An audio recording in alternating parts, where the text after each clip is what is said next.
guys, it's John Mallory from White Light Paranormal, and I'm up here in Nome, Alaska. Just arrived here yesterday with my friend Steve Shoemaker, who's a fellow gold prospector. He's from Minnesota. We just completed 2 weeks at an underwater gold dredging camp at Gold Fever Prospecting, about an hour out of Chicken, Alaska. It's about an hour by hovercraft. But we arrived yesterday in Nome, Alaska. Here's the tundra that's just outside of the camp here. We did a little gold prospecting yesterday. We took our metal detectors out in the field, didn't find any gold. However, I did find something kind of cool. I found this old shovel head from the late 1800s. Now this would have been used by a gold miner back then, I should say, and these are the hills that the gold miners were swarming all over looking for gold. So we're going to see if we can find any gold nuggets that they left behind. I'll also be doing a little paranormal investigation up here because there might be some spirits still lingering around, so we'll see what we can find. But first I'd like to show you our last 2 weeks at Gold Fever Prospecting, so stay tuned.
I couldn't believe they actually had a gunfight in here last night. I didn't mind too much as long as I stayed out of the way. I managed to miss everything.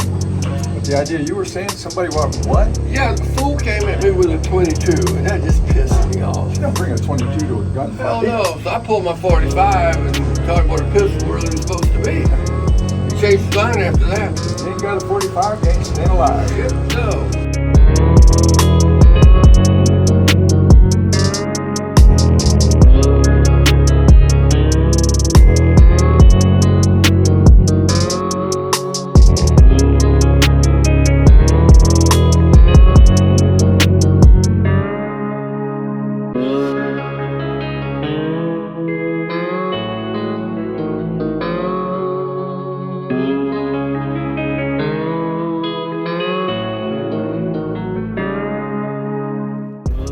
So I'm outside the Chicken Cafe. I was going to do a paranormal investigation of the chicken saloon, but there's just too many people in there. I asked the lady who runs this whole, all these stores, if the saloon was haunted, and she goes, no, it's actually the cafe was haunted. She's seen pies levitate. She has seen spoons swinging back and forth when there's nobody there. And but she said the spirit that was there has since vacated, and it was a lady that died. I believe this is the house. She lived here and she died in that house. I was also told there was a guy that was murdered in the saloon, but over some gold. I guess way back when they had a pool table, there was a fight over some gold and he was shot and killed.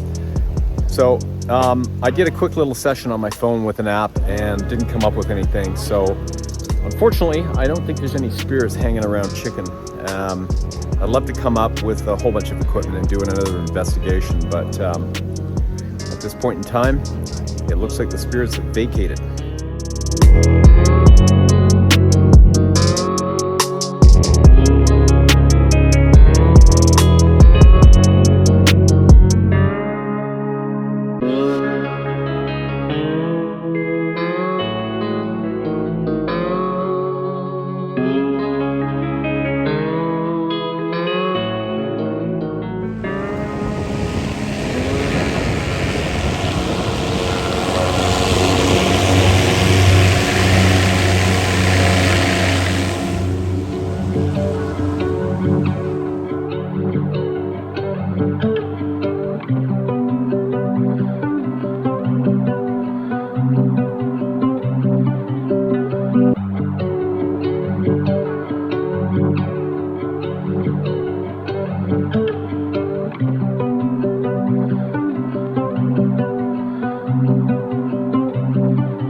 ready to go down. Outstanding. There's the Supermax.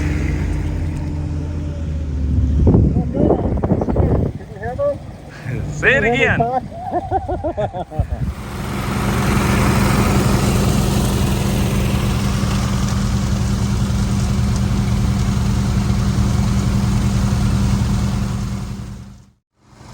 So we're dredging in front of an old bucket line. There's an old bucket that's left here from the old timers. Pretty cool. Zoom in on it here. And this is the spot we're dredging. I'll try and get some underwater shots. It's pretty murky, so I'm not sure what we'll get, but we'll give it a go.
Okay, so I'm just taking a break after a 2-hour shift and enjoying some lunch. As you can see, there's a hose going into my suit. It's a hot water line, and sometimes we dive with that line in our suits so we keep warm under this really cold water. What I like to do is come up for lunch after a couple hours and put the hot water pipe down my suit and just warm up. Another fun day on the 40 mile.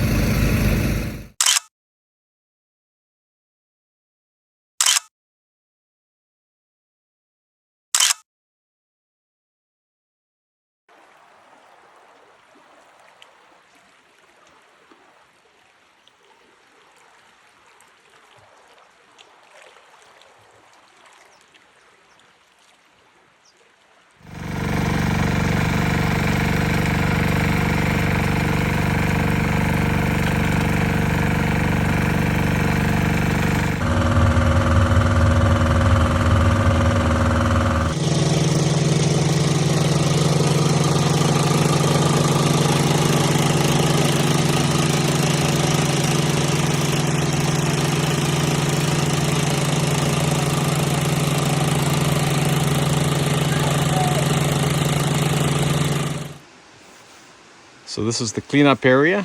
You've got your gold cube, and then you clean up sluice. There's Steve. And then if you want, you can then use the blue bowl, the dreaded blue bowl. And they've got double of everything here. Another gold cube, another clean out sluice. And then they've got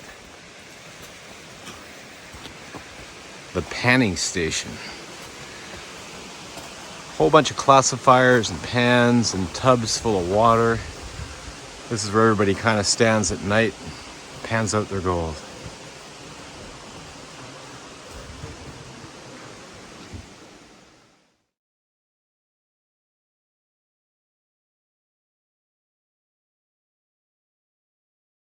This is from our first 2 days of mining, and this is 50.5 grams of gold. And this is the second grouping, which is now boiling. Which is the rest of the days. So we're gonna combine them and we're gonna weigh it. And what's your guess, Steve? Together. I'm hoping 4 ounces. I think it's gonna be 3.85. I'm hoping for over 4, but Okay. that's my guess total.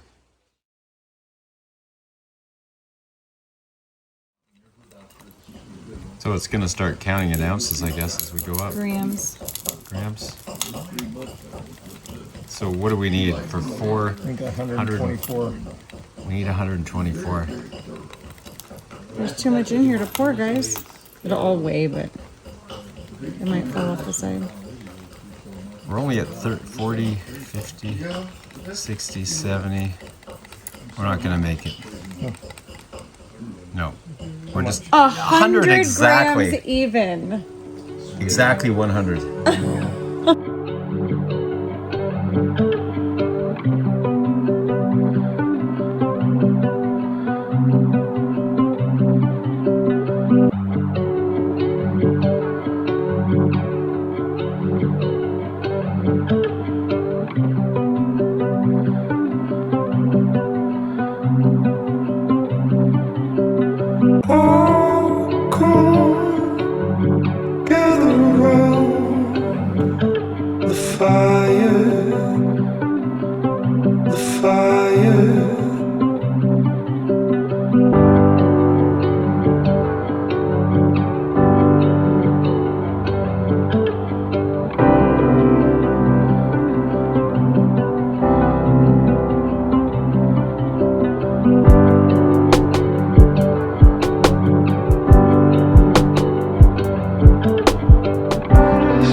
This is Houston, contact with a test. 1, 2, 3, 4, 5, 4, 3, 2, 1. Roger, Hawaii, reading you loud and clear also. 1, 2, 3, 4, 5, 5, 4, 3, 2, 1. End of test. Okay, we checked all 4 systems, and there you go on modulation, all 4, and keying with a go. Roger, and you're loud and clear here also.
Someone carrying it will take the time to help you get unbound.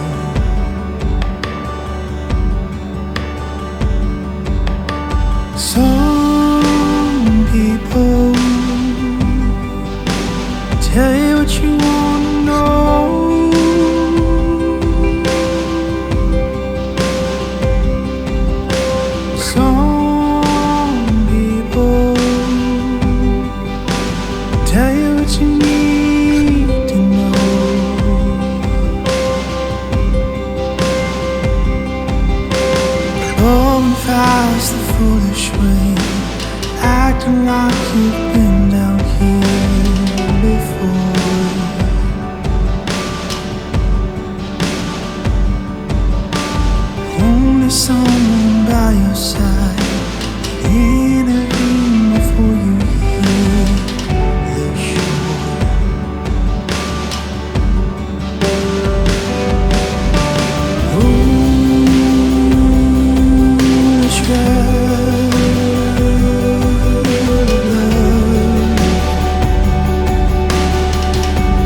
hoping they won't leave you there alone.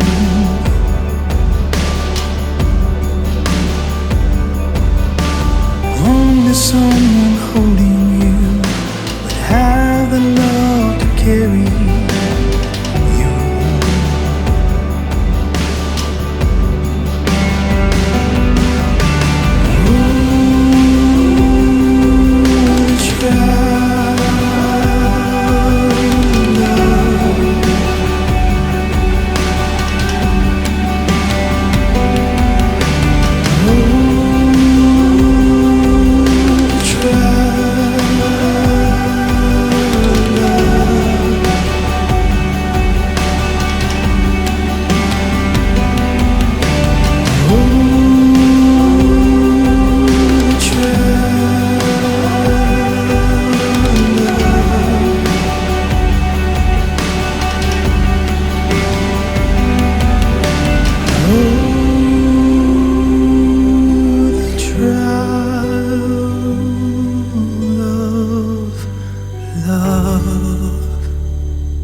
And I am in Nome, Alaska, where we're going to do some metal detecting, we're going to do some high banking, we're going to do some paranormal investigation. This is going to be a lot of fun, so stick around.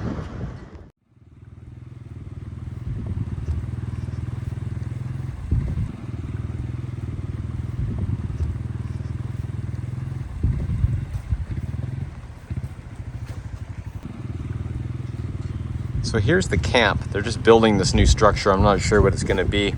And there's a bunch of cabins for the guests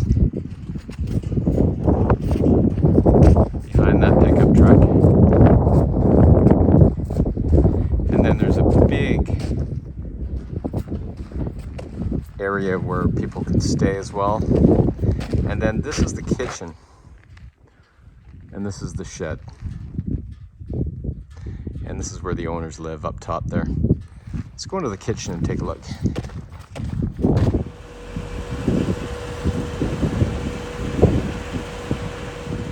This is the kitchen.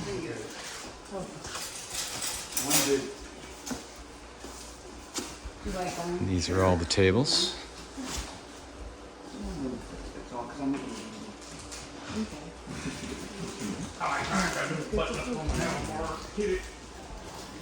And this is the view outside the dining room windows. Just amazing views.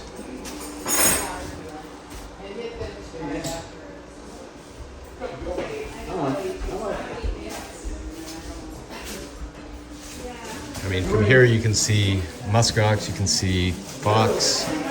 We've even seen a bear here last year.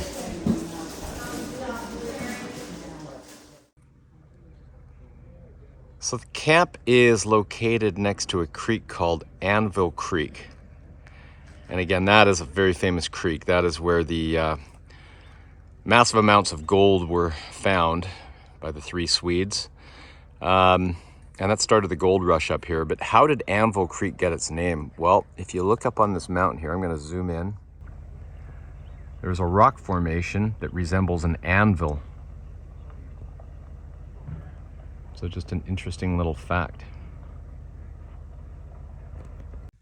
So we followed an old road in the tundra, and I don't think that road gets used very much. I came across this very cool old piece of equipment. It's interesting how there's one small wheel and one big wheel. I don't quite know what it is or why it's designed this way. There is a nameplate on it. I'll walk around and zoom in.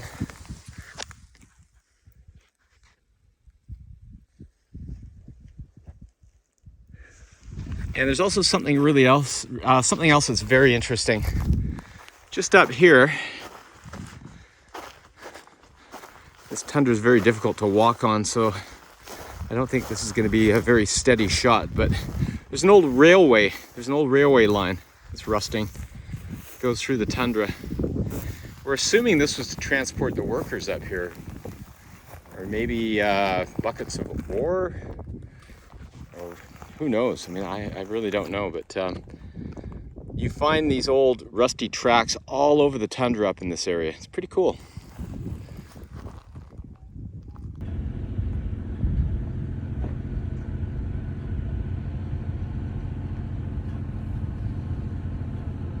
There's an Arctic fox.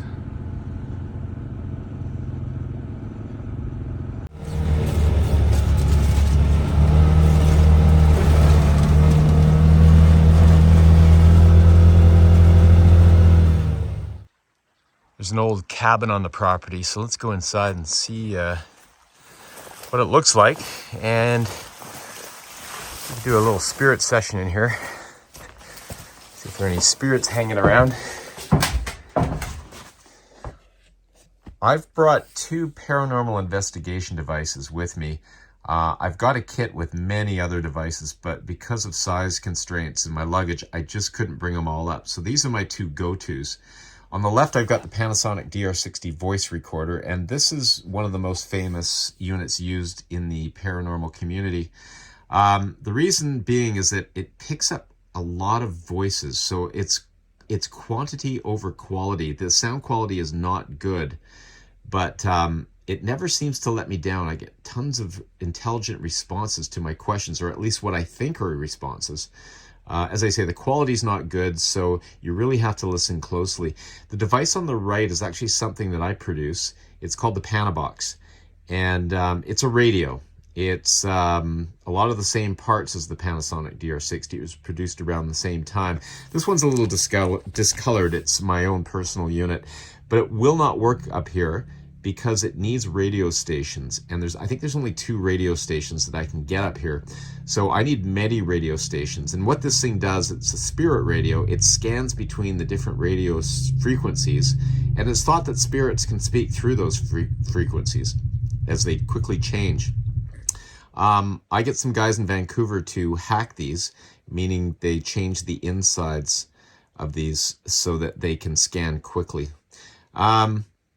So as I say, you will not see this one being used up here, but you will probably see this being used quite a bit. So I've tried a number of sessions in here and I'm not getting anything. I'll just try one last thing. If there are any spirits in here right now that would like me to leave, can you just say, "Get out"? I've tried a number of sessions in here and I'm not getting anything. I'll just try one last thing. If there are any spirits in here right now that would like me to leave, can you just say, "Get out"? You want me to leave? These are the 3 detectors I brought up. The one on the far left is the GPZ 7000 made by Minelab. It's a very expensive, very, very good detector, but it's not great for this area we discovered because there's so much trash in the tundra from the miners that were here, over 100 years ago. So you're constantly digging up iron targets and nails and bullet casings and things like that. So this detector on the left, it does not discriminate. So we don't know if it's if it's gold or if it's a piece of iron. So we're constantly digging, and that's its disadvantage. And we haven't. Steve has one as well. We actually haven't been using this detector as much as the other ones. The one in the middle is the Gold Monster. It's made by Minelab as well, and it's really good up here. It's finding super fine nuggets. I won't even call them nuggets. They're like little tiny pickers. It's got probably 1/12 the price of the one on the left, and it's doing a far better job up here. And it does have discrimination. It tells you if the signal goes to the right, possibly could be gold, and if it goes to the left, it's probably an iron target. And the one on the right is my Garrett AT Gold. It's not as sensitive as the Gold Monster, but it's pretty good. It discriminates. It's got a scale on it from 1 to 100, and the higher the number, the more the chance that it is gold. So I've been trying that one out as well. But my pick for sure would be the Gold Monster in the middle. There's a group of detectorists up right here, and most of them are using the Minelab Equinox, and they've been doing very well. So if you ever come up here, I'd probably say go for the Minelab Equinox. It's got discrimination, and it's finding, these guys are just finding a ton of nuggets and targets. I'm up here with Mike, and you found a nugget last year. How big was it? It weighed 7.9 ounces. Yep. Wow. And kind of in this area as well. Yes, right up probably about 100 yards up the road. And just one question, how did it feel when you knew it was gold?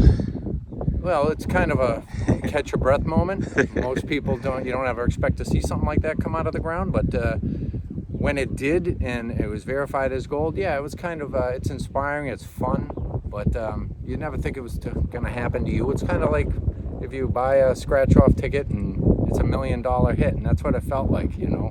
It was just like, this is a fabulous feeling to be out here and to enjoy this environment and find something like that. Awesome. Well, congratulations. Beautiful nugget. Well, I appreciate it. Thank you. Cheers. So this is Warren Holt, and he's been here a few weeks, and look at these nuggets that he's... How big is that big one? Put your finger in it. 24 grams. Wow. And what machine were you using? An Equinox at the time? The Gold Monster 1000. Wow. And then this one here is very nice as well. And that one. 3 beautiful nuggets. Congratulations.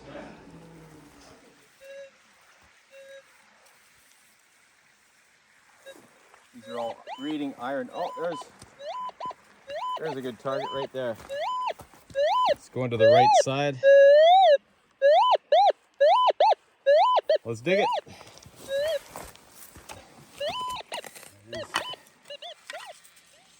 I think it's in here. Okay. Take half of this, put it in here, swing it over. It's in this one.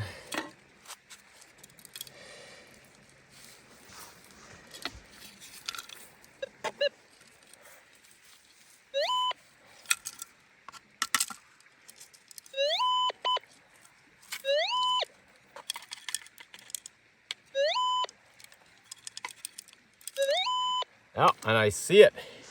Guess what? Bullet. It's a bullet. Let me put that in my hand. Casing. How many have we found, Steve? Maybe 50? Oh, yeah. 60? Lots of bullet casings. That's how it's done.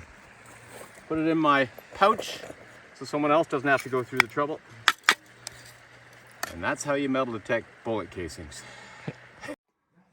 So when you're metal detecting up here, you dig a lot of targets that are not gold. And here is a collection of things that some of these things we found, some of these things other people found. This is pretty typical of the things. A lot of rusty iron, a lot of, well, you'll see nails and bullet casings and all sorts of things. But this is typically what you'll find. It'll make your detector scream. You think you got a giant gold nugget, but no, you end up with this kind of stuff. But that's part of the fun. You never know what you're gonna dig up. Okay, I'm up at an area called Snowflake, and this area is very well known for its nuggets. A lot of nuggets have been pulled out of this area. We took our metal detectors this afternoon and tried to find nuggets, but we didn't find anything. If you look at the trees just past the dirt, generally where you see groups of trees like this is where they had the mine shafts. And I understand that, unfortunately, I believe it was 8 Swedish miners died when the mine shaft collapsed. So I thought I'd go up in that area with a Panasonic DR60 and see if we can reach anybody who'd like to speak with us. Did you pull a lot of gold out of this area when you were here mining? When you were up here mining, what did you eat? What was a standard meal up here? Okay, last question.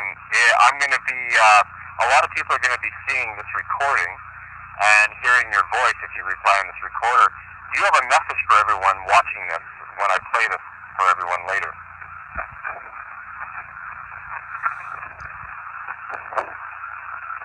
All right, thank you. Okay, well, I'll review that later, and if I catch anything, I'll put the words on the screen for you. All right, so I'm going to do about an hour and a half of high banking, and we'll show you what I got in an hour and a half.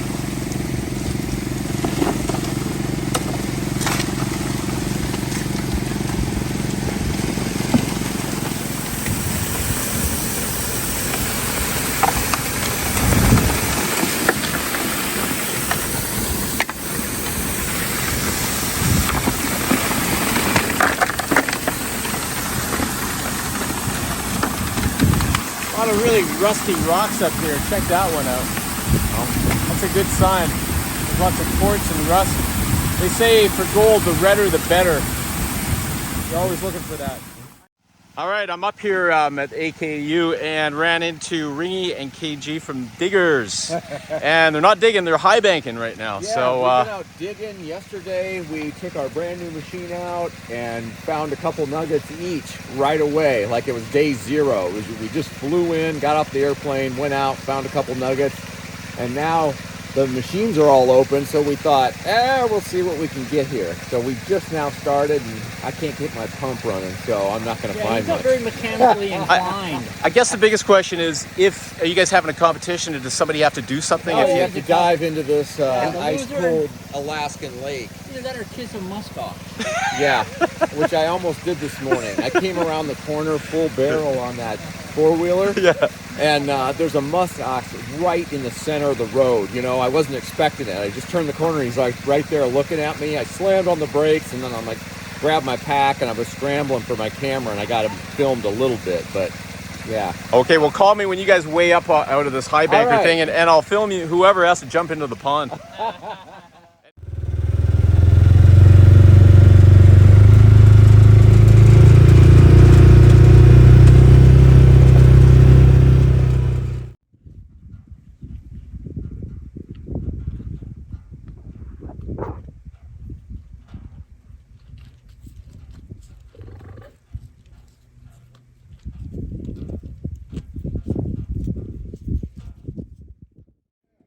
So I actually high banked an hour and a half the other day as well. So this is 3 hours worth of high banking. I'll put my finger in there. So it's funny, I got a picker each time. And I had about the same amount the second time. So that, I'm not sure how much that's going to weigh up to, but not a lot. Okay, so I'm inside the ATV here. I'm driving up to a culvert where Steve and I are going to test pan a pipe that goes under the road. It's got riffles, so it acts like a natural sluice box. A lot of gold miners that come up to this camp, so we're assuming somebody else has thought of this, but hey, it's worth checking out. There's a fellow here that was just panning some of the dirt, and I'll show you what he found in his pan. His name is Jake. And hey, Jake, can you show us what you found here?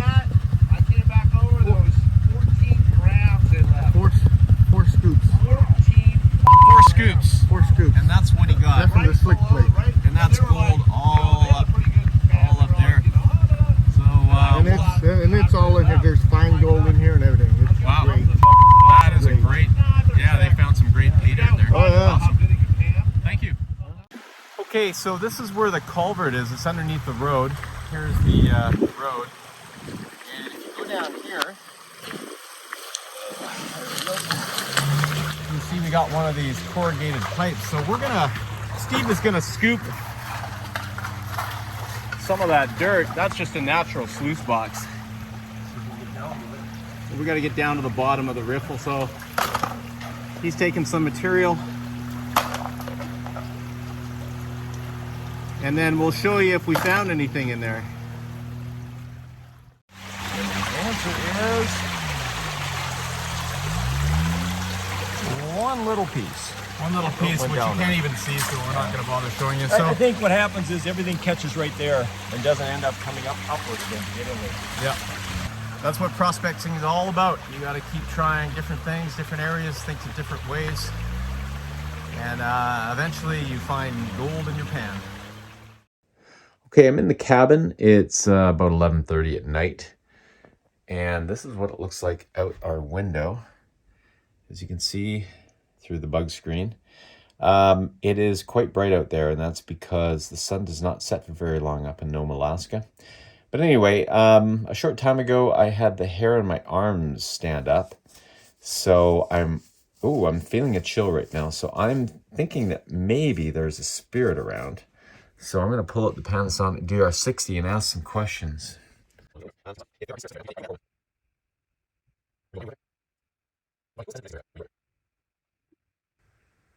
Okay, thank you. If there are any spirits with me right now, can you tell me, are you a man or a woman?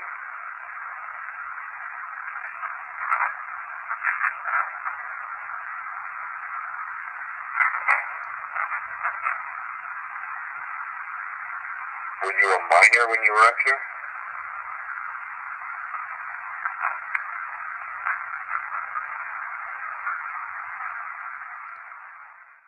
Okay, so we're out here. We're going to try something different. We've been detecting for a couple of days. Haven't found much. So what we're going to do is we're going to start using a pry bar and moving some big rocks and checking underneath with a detector, and also taking some sample pans and seeing if there's any gold in this area underneath these big rocks. So I do see exposed dirt underneath, but we'll just move this right out of the way.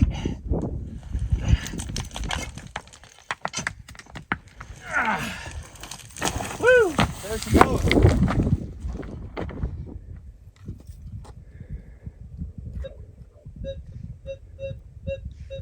I think we might check that one out. We'll show you what we find if we find anything.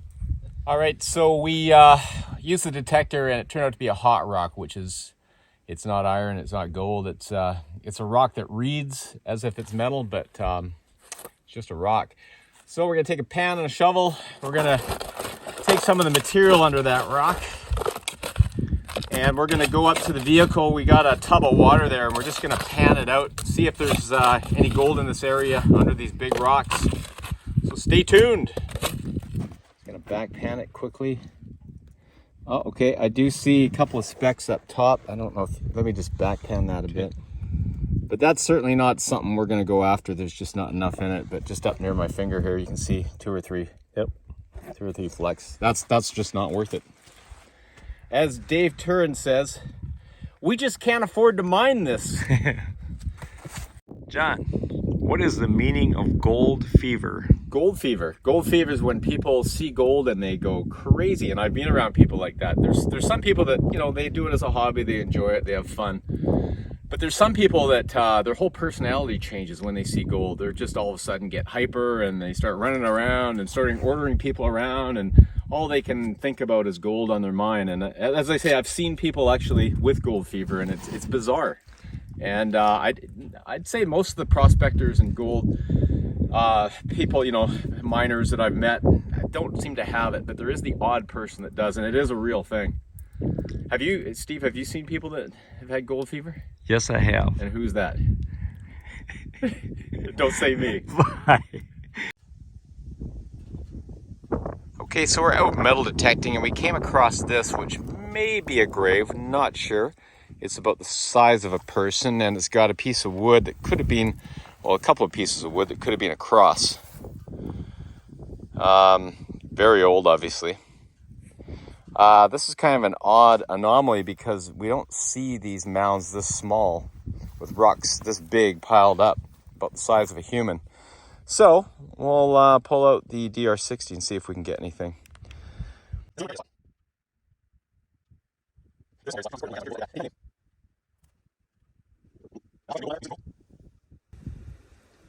All right, let's play it back. Is there anyone buried in this spot? If there is someone buried in this spot, could you come up to this recorder that I'm holding in my hand so I can hear your voice when I play it back? And can you tell me your name?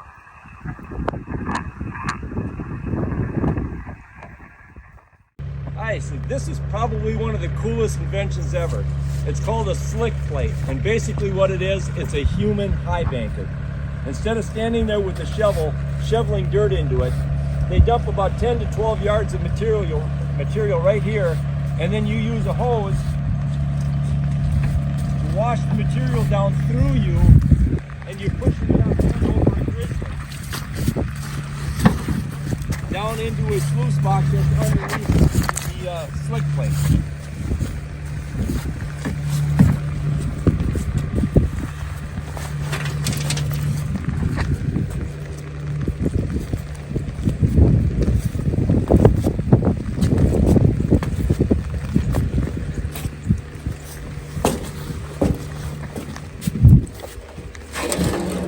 And these are the washer bars that wash the rocks before they hit that grizzly plate there. And then all the gold drops down and goes through that sluice underneath the slick plate. Okay, we just put together the slick plate, and it's a bit of an initiation up here at AKAU. In the Yukon, they've got the sour toe cocktail where they put a big toe in a shot glass, and you got to have that toe touch your lips, and then officially you're Dawson City, Yukon, or I guess they call you. Yeah, but here at AKU, you got to bump your head on this bar to be initiated. When you're putting this slick plate together, it's very tight quarters in here.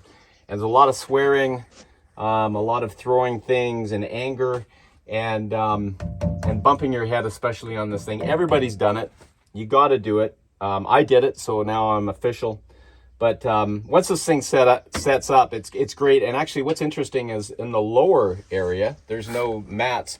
We did some test pans, and the guys yesterday did some test pans, and there's not even micros in there. So we're assuming this catches everything.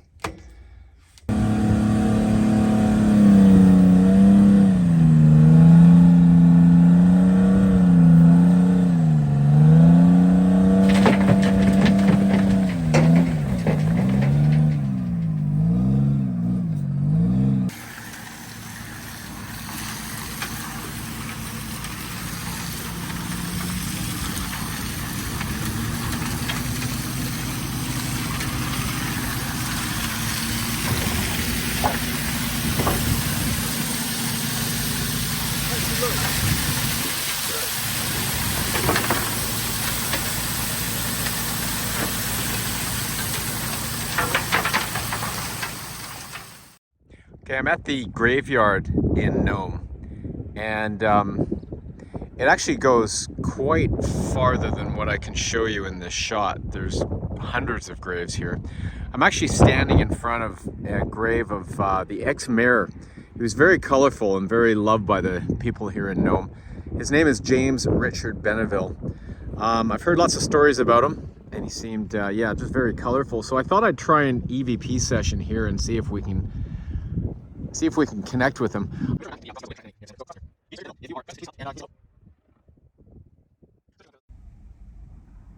Okay, let's review this and see what we got. Okay.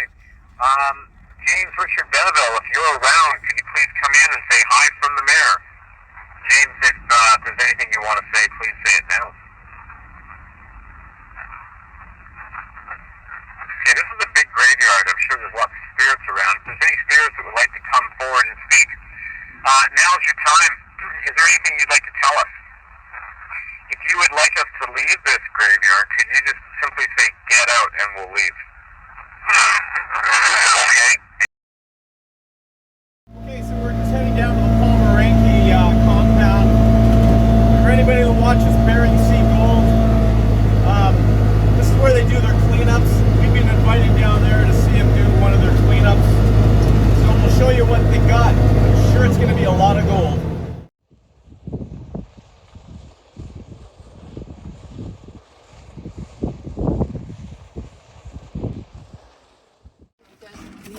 My daughter will be coming, and she runs the plant, and all this stuff.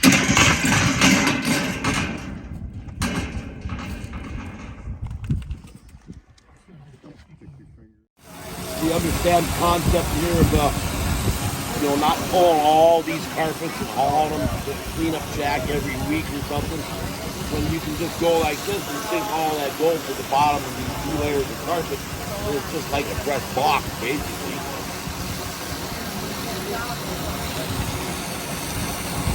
Well, I got better things to do than clean up a bunch of workers' dirt.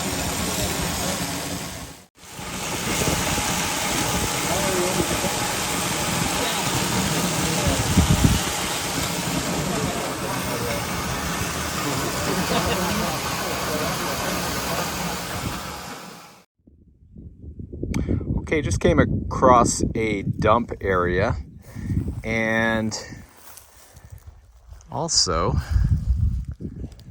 a dilapidated old cabin. So let's bring the DR60 over there and see if we can contact anyone. As I'm walking over there, I'd just like to ask the spirits of the land if they'd like to come forward and speak with me. I've got a device in my hand that will pick up your voice. And if you'd like to speak into it loudly and clearly, I may hear what you say. I welcome you to come forward and speak with me. Just going to give you a view of this old cabin here. There we go. All right, let's give this a go.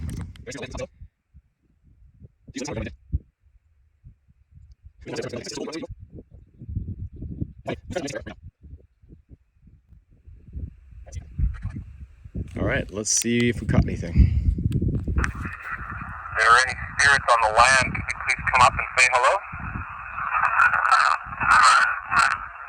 Did you used to live in this cabin, or do you know anybody that did?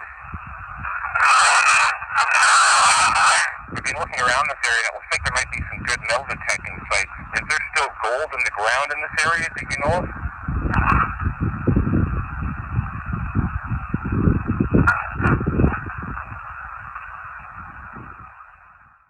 All right, so it's the morning of day 9 of our 10-day adventure here at AKAU. We weighed up our gold and we are 10 grams short of 4 ounces. We each want to go home with at least 2 ounces. So got a little bit of work left. Our fingers are killing, our bodies are hurting, and it's a lot of work up here, but we're loving every minute. So we're going to go out there and see if we can make up that extra 10 grams. The slick plate is now loaded up with dirt, and we're going to be doing some gold mining today, trying to get those 10 grams. AKU is more of a prospecting camp, although we will be doing mining today by running this dirt through the slick plate. Whereas Gold Fever prospecting would be more of a mining camp, because we know where the gold is.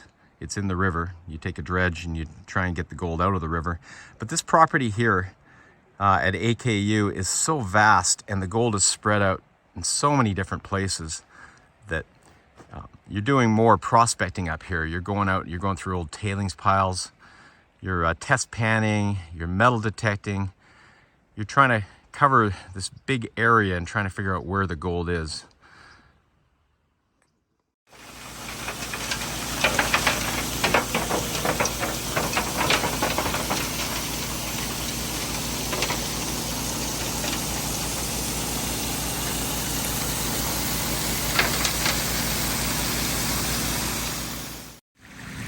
Okay, so we're just cleaning up the concentrates from the slick plate. We got 4 buckets of concentrates here. That's the bucket there. And we're running it through the gold cube, which is a great cleanup device. It takes all of these concentrates and it classifies it down to something that we can pan out and then see our gold. So we'll do our gold weigh later and we'll show you what we got, but we're hoping for 10 grams or more to meet our goal.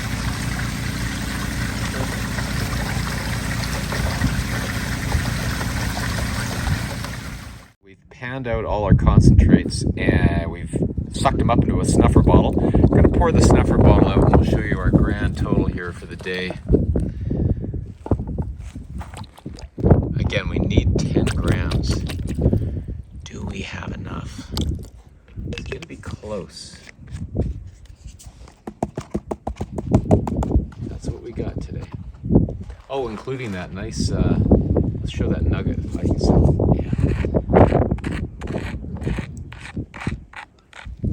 Nice nuggets in there. Whoops. There's another one, I think. All 3 of them, I think. Nice. Okay. Okay, it's day 11. We're flying out in about an hour. This is the morning of day 11, and we're going to do our final weigh up. Our goal was 4 troy ounces, which is 124.4 grams. At Gold Fever, we got 100 grams. I found 3.3 grams. Steve found 1.5 grams. This in Steve's hands, if you can show it, there we go. That represents 3 days on the slick plate. So that needs to weigh 19.6 grams or more in order for us to meet our totals. We're gonna put it on the scale and see if we've got more than 19.6. Hopefully we do. Why is it saying 1.85? Because it's minused out because I took this off. Gotcha. Okay. On, here we go.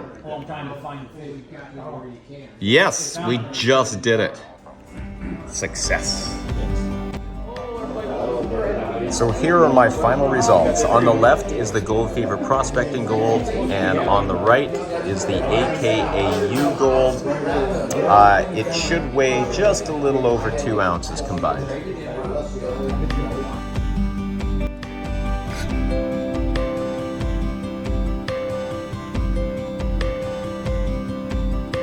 Some people tell you what you want to hear.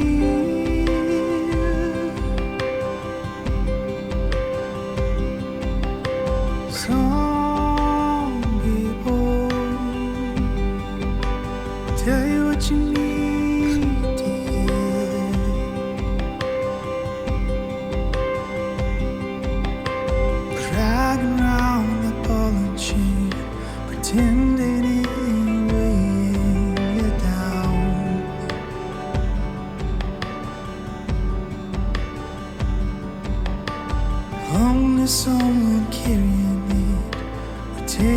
the time